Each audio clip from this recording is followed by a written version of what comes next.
Now, this week, a group of 59 white South Africans arrived in the US, where they've been granted refugee status. President Donald Trump says the refugee applications were expedited because they're victims of racial discrimination. The South African government denies this. Afrikaners settled in South Africa nearly 4 centuries ago and led the apartheid movement there. Usually it takes years for the government to process refugees. This group waited just 3 months. Let's go to our North America correspondent, Namia Iqbal, now, who has been speaking exclusively to one of these men who is resettling in Buffalo, New York. Namia, what did he have to say?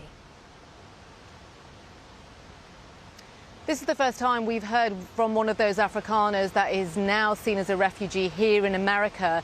Charl Kleinhaus is 46 years of age. He comes from a beautiful province in South Africa, a lovely farmland, and now he lives in a budget hotel near a highway with his 2 children and very young grandson. So the change in life could not be starker, but he said to me that he had to do it for safety reasons.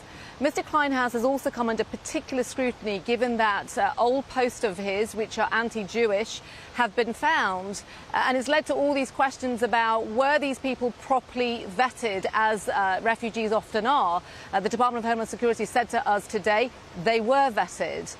Nonetheless, it has raised these questions, and Mr. Kleinhaus defended those posts to me, but he also defended his right, as he sees it, to be here in America as a refugee. If you're white, you're wrong in South Africa. You're a land thief, you are a racist. The whole time it's being told, and there is racist white people, plenty of them.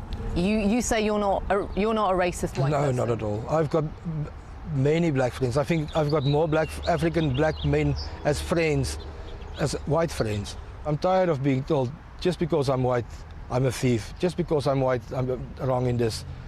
I had nothing to do with apartheid. Nothing, nothing, nothing. Is there anything specific that's happened, Charl, that made you think, I've got to get out of here?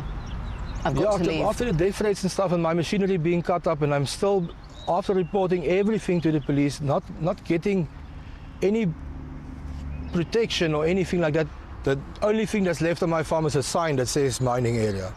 All the fences has been taken off, boom gates has been broken off. There are voices out there, including the South African President, who has called you cowards. Yeah. You've got other Afrikaners who are saying that you're not refugees, you're opportunists, that you've abandoned the country. What would you say to those people? I had to leave a 5-bedroom house, which I will lose now because I'm not going to pay for it, behind, my car behind, my dogs behind, my mother behind. It is not I didn't come here for fun, but my children are safe. What was it like when you got off the shuttle bus and came into that hangar and were greeted by the Trump administration? It was overwhelming. I didn't expect that because I thought we're going to be in a shuttle bus, taken somewhere, and we must start working. All of us that is there, we know we're going to start here from the bottom because we are the new people here. We're going to start from the bottom.